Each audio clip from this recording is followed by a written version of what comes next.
Hi everybody, I hope you are doing well. Today we will talk about how to fix or how to solve the problem of Wise app.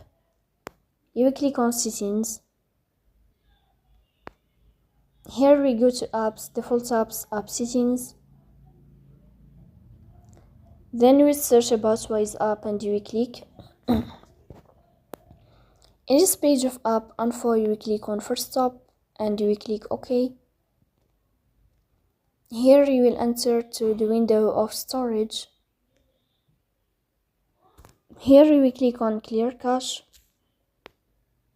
Then we go to Play Store. You will search about the application of Wise and you will click here. Then here you will uninstall your app and you will install it again.